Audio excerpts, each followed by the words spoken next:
Hello future doctors, welcome back to Eduport. അപ്പോൾ ഇന്നത്തെ video എന്ന് പറഞ്ഞാൽ നീറ്റ് 2027 സ്ട്രാറ്റജി ആർക്ക് വേണ്ടിയുള്ളത്? Exclusively for class 12 students. അപ്പോൾ ഈ ഇയർ ക്ലാസ് 12 പഠിക്കുന്ന സ്റ്റുഡൻസ് എങ്ങനെ ആയിരിക്കണം ഇനി ആ നീറ്റ് 2027 വേണ്ടിയുള്ള അപ്രോച്ച് എന്നുള്ളതാണ് ഈ വീഡിയോയിൽ പറയാൻ പോകുന്നത്. സോ നമുക്ക് ലാഗ് അടിപ്പിക്കാതെ നേരെ വീഡിയോ സ്റ്റാർട്ട് ചെയ്യാം. അപ്പോൾ നമുക്ക് നോക്കിയാൽ മനസ്സിലാവും, ഇനി നമ്മുടെ നീറ്റ് 2027 നിങ്ങളടുത്ത് 9 മാസമാണ് ഉള്ളത്. ഇപ്പോൾ ഓഗസ്റ്റ് ആയി കഴിഞ്ഞു. അപ്പോൾ ഓഗസ്റ്റ് മുതൽ നമ്മളെ മെയ് ഫസ്റ്റ് വീക്കിൽ സൺഡേ വരെ നോക്കുകയാണെങ്കിൽ 9 മാസമാണ്. അപ്പോൾ ഈ 9 മാസം നിങ്ങൾ എങ്ങനെ പ്രിപ്പയർ ചെയ്യണം എന്നുള്ളത് നിങ്ങളെ ക്ലാസ് 11ൽ ഡിപ്പെൻഡ് ചെയ്യുക. അതായത് ക്ലാസ് 11ൽ നിങ്ങൾ പഠിക്കുമ്പോൾ, +1 നിങ്ങൾ പഠിക്കുമ്പോൾ എങ്ങനെ ആയിരുന്നു നിങ്ങൾ പഠിച്ചിരുന്നത് എന്നുള്ളതാണ് ഇനിയുള്ള 9 മാസം എങ്ങനെ പ്രിപ്പയർ ചെയ്യണം എന്നുള്ളത് ഗവേൺ ചെയ്യുക. അപ്പോൾ നമുക്ക് നോക്കാം, 3 കാറ്റഗറി ഓഫ് സ്റ്റുഡൻസ് ഉണ്ടാവും ഇവിടെ. ഒന്ന് പറഞ്ഞാൽ എബോവ് ആവറേജ് സ്റ്റുഡൻസ്, അതായത് അവരെ +1 പഠിക്കുമ്പോൾ നല്ല വൃത്തിക്ക് പഠിച്ചു, അന്ന് ഫോളോ ചെയ്യേണ്ട കാര്യങ്ങളൊക്കെ ഡിസിപ്ലിൻഡ് ആയിട്ട് വളരെ കൺസിസ്റ്റൻ്റ് ആയിട്ട് ഫോളോ ചെയ്ത കാറ്റഗറി ഓഫ് സ്റ്റുഡൻസ് ആണ് ഫസ്റ്റ് കാറ്റഗറി. രണ്ടാമത്തെ പറഞ്ഞാൽ ആവറേജ്, ഇത്രയൊന്നുമില്ല, ഒരു തട്ടിക്കൂട്ട് പോലെ ഒന്ന് പ്രിപ്പയർ ചെയ്തു. അടുത്ത് പറഞ്ഞാൽ ബിലോ ആവറേജ്, +1 കുറേ ഉഴപ്പി, അങ്ങനത്തെ സ്റ്റുഡൻസ്. അപ്പോൾ ഈ 3 കാറ്റഗറി ഓഫ് സ്റ്റുഡൻസും എങ്ങനെ ആയിരിക്കണം ഈ ഒരു 9 മാസം പ്രിപ്പയർ ചെയ്യണം എന്നുള്ളത് ഞാൻ പറഞ്ഞുതരാം. അപ്പോൾ ഫസ്റ്റ് നമ്മൾ നോക്കേണ്ടതെന്ന് വെച്ചാൽ, നിങ്ങൾ ഈ ക്ലാസ് 12 പഠിക്കുമ്പോൾ ക്ലാസ് 11 റിവിഷൻ ചെയ്യണം. വളരെ വളരെ ഇമ്പോർട്ടൻ്റ് ആയിട്ടുള്ള പോയിൻ്റാണ്. അപ്പോൾ ഈ 3 കാറ്റഗറി ഓഫ് സ്റ്റുഡൻസും ഡിഫറൻ്റ് ആയിട്ടുള്ളൊരു അപ്രോച്ചിലാണ് ക്ലാസ് 11 റിവിഷൻ ചെയ്യേണ്ടത്. അതെങ്ങനെയാണെന്നുള്ളത് നോക്കാം. ഫസ്റ്റ് കാറ്റഗറി എന്ന് പറഞ്ഞാൽ എബോവ് ആവറേജ് സ്റ്റുഡൻസ്. നേരത്തെ പറഞ്ഞ പോലെ തന്നെ ക്ലാസ് 11 നല്ല വൃത്തിക്ക് പഠിച്ച സ്റ്റുഡൻസ്. നിങ്ങൾ എന്ത് ചെയ്യുന്നത് വെച്ചാൽ, ഒരു 2 to 3 വീക്സ് കൂടുമ്പോഴുള്ള വീക്കെൻഡ്, അതായത് സൺഡേ, ആ സൺഡേയിലെ ഒരു ഹാഫ്, ഇപ്പോൾ നിങ്ങളൊരു 12 മണിക്കൂർ പഠിക്കുന്ന സ്റ്റുഡൻ്റ് ആണെങ്കിൽ ഒരു 6 മണിക്കൂർ നിങ്ങൾ എന്ത് ചെയ്യുക വെച്ചാൽ ക്ലാസ് 11ൻ്റെ ടോപ്പിക്സിന് റിവിഷൻ കൊടുക്കുക. ഓക്കെ, 2 to 3 വീക്സ് കൂടുമ്പോൾ സൺഡേ. ഇതാണ് എബോവ് ആവറേജ് സ്റ്റുഡൻസിന്.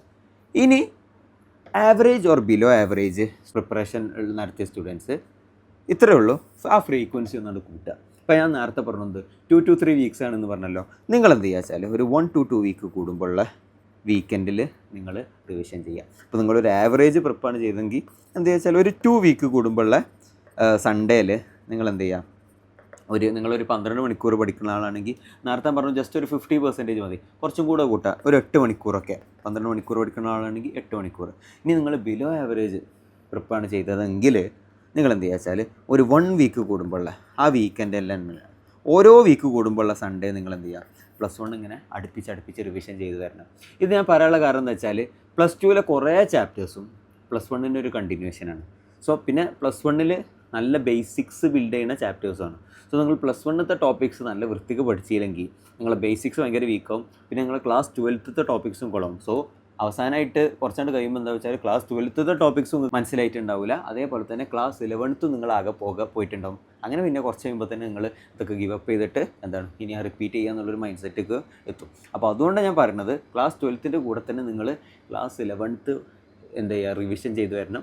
ആ റിവിഷൻ ചെയ്യേണ്ട ഫ്രീക്വൻസി എന്നുള്ളത് നിങ്ങൾ ക്ലാസ് 11 എങ്ങനെയായിരുന്നു പഠിച്ചതെന്നുള്ളതിനെ ഡിപ്പെൻഡ് ചെയ്യും. ഇത് വളരെ ഇമ്പോർട്ടൻ്റ് ആയിട്ട് നിങ്ങൾ മൈൻഡിൽ വെക്കേണ്ട ഒരു കാര്യമാണ്. ഇനി എങ്ങനെ റിവിഷൻ ചെയ്യാം? ഇപ്പോൾ നിങ്ങൾ പറയുന്നത് ക്ലാസ് 11 റിവിഷൻ ചെയ്യണം.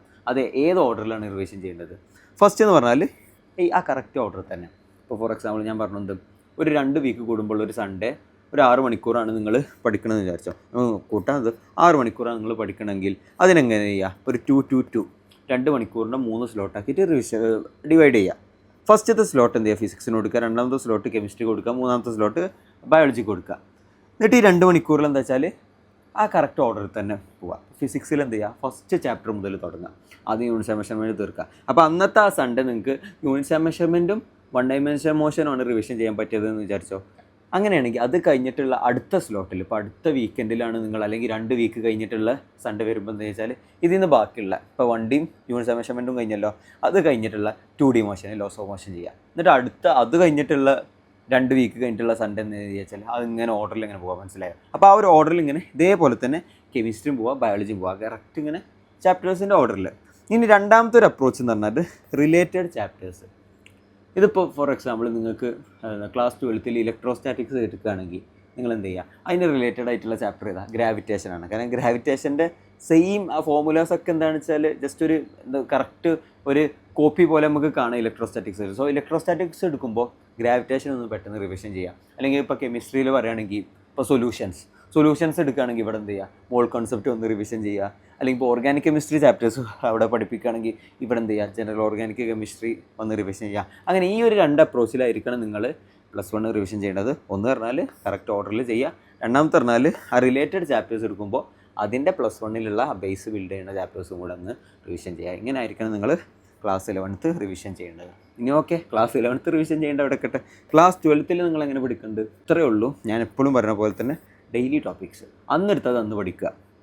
അപ്പോൾ അന്നെടുത്ത ടോപ്പിക്സിൻ്റെ കോൺസെപ്റ്റ് നിങ്ങൾ അപ്പോൾ തന്നെ ക്ലാസ്സിൽ ഫ്രഷായി കേട്ടതാവില്ല. അപ്പോൾ വീട്ടിൽ വന്നിട്ട് പെട്ടെന്നൊന്ന് കോൺസെപ്റ്റ് നോക്കിയ ശേഷം അതിൻ്റെ അപ്ലിക്കേഷൻ ലെവൽ ക്വസ്റ്റ്യൻസും കാര്യങ്ങളൊക്കെ പെട്ടെന്ന് ചെയ്യാൻ വേണ്ടിയിരിക്കുക. അപ്പോൾ ഇത്രയേ ഉള്ളൂ, അന്നെടുത്തത് അന്ന് പഠിക്കുക. ഇനി അടുത്തൊരു ക്വസ്റ്റ്യൻ വരികയെന്ന് വെച്ചാൽ, ഇപ്പോൾ ഈ ബോർഡ് എക്സാം വരുമ്പോൾ എന്താ കാട്ടുക?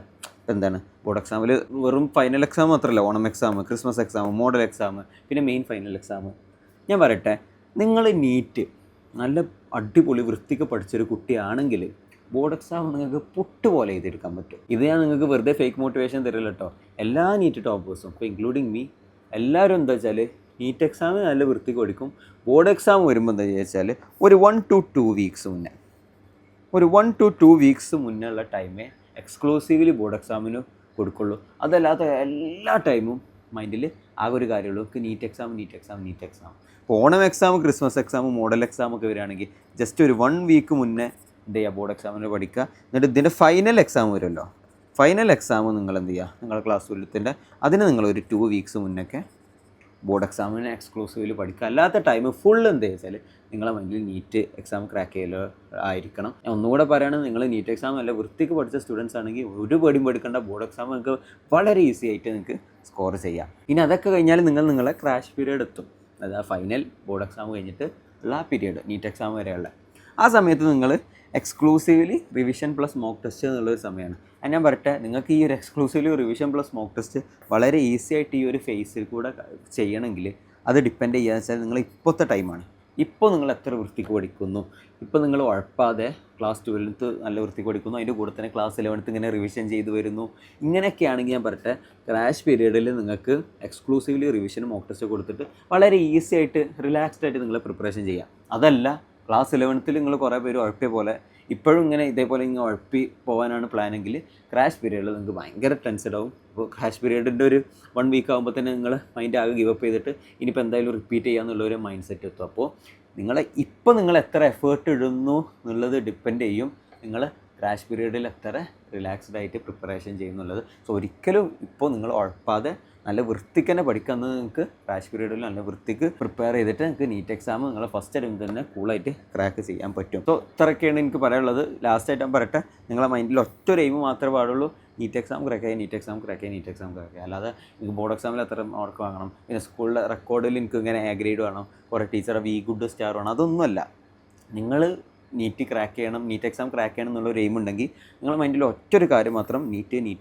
ഞാൻ പറഞ്ഞില്ല, ബോർഡ് എക്സാമിൻ്റെ ഒരു 1 to 2 വീക്ക് മുന്നേ ഉള്ള ടൈം മാത്രം നിങ്ങൾ എന്ത് ചെയ്യുക, ബോർഡ് എക്സാമിന് തിയറി റിവൈസ് ചെയ്യുക. ഈവൻ അതും ഞാൻ എന്താ ചെയ്തതെന്ന് വെച്ചാൽ, ബോർഡ് എക്സാമിനെ തിയറി പഠിക്കുമല്ലോ, അതെന്താ വെച്ചാൽ സത്യം പറഞ്ഞാൽ നീറ്റിന് റിവിഷൻ പോലെ കണ്ടാൽ മതി. സോ അത്രയേ ഉള്ളൂ. ഫുൾ ടൈം നിങ്ങൾ ത്രൂ ഔട്ട് ഈ പ്രെപ്പ് നിങ്ങൾ എന്ത് ചെയ്യുക, നീറ്റ് എക്സാം ക്രാക്ക് ചെയ്യണം എന്നുള്ള ഒരു മൈൻഡ് സെറ്റ് വെച്ച് പഠിക്കുന്നത് നിങ്ങൾക്ക് കൺസിസ്റ്റൻ്റ് ആയിട്ട് ഒരു ഡിസിപ്ലിനോട് കൂടി തന്നെ പ്രിപ്പയർ ചെയ്യാൻ പറ്റും. സോ എല്ലാവരും ഇനി മുതൽ നല്ല വൃത്തിക്ക് തന്നെ പഠിക്കുക. നിങ്ങളെ കൊണ്ട് പറ്റുന്ന മാക്സിമം എഫേർട്ട് ഇടും. റിസൾട്ട് എങ്ങനെ ആവും അതൊന്നും മൈൻഡ് ആക്കണ്ട. നമ്മൾ MS ധോണി പറഞ്ഞ പോലെ, MS ധോണിയോട് ചോദിച്ചിരുന്നല്ലോ, എന്താണ് നിങ്ങളിങ്ങനെ ഭയങ്കര കൂളായിട്ട് ഇരിക്കുന്നത്? അവിടെ ഒരിക്കലും റിസൾട്ട് ഫോക്കസ് ചെയ്യില്ല, ആ പ്രോസസ്സാണ് ഫോക്കസ് ചെയ്യുക. അതേപോലെ തന്നെ ഈ ഒരു 9 മാസം എന്ന് പറഞ്ഞാൽ ഭയങ്കര ഹ്യൂജ് ടൈമാണ്. ഈ ഒരു 9 മാസം നിങ്ങളെ കൊണ്ട് പറ്റുന്ന മാക്സിമം എഫേർട്ട് ഇടുക. അല്ലാതെ എൻ്റെ റിസൾട്ട് അതാവോ ഇതാവോ അങ്ങനത്തെ ഒരു ടെൻഷനൊന്നും വേണ്ട. ഈ 9 മാസം നിങ്ങളെ കൊണ്ട് എത്ര മാക്സിമം എഫേർട്ട് ഇടാൻ പറ്റും എന്നുള്ളത് നോക്കുക. സോ അത്രയ്ക്കുള്ള പറയാൻ എല്ലാവരും അവരെ നീറ്റ് പ്രിപ്പ് എല്ലാം അടിപൊളിയായിട്ട് തന്നെ കൊണ്ടുപോയിക്കുക. നമുക്ക് നെക്സ്റ്റ് വീഡിയോയിൽ കാണാം.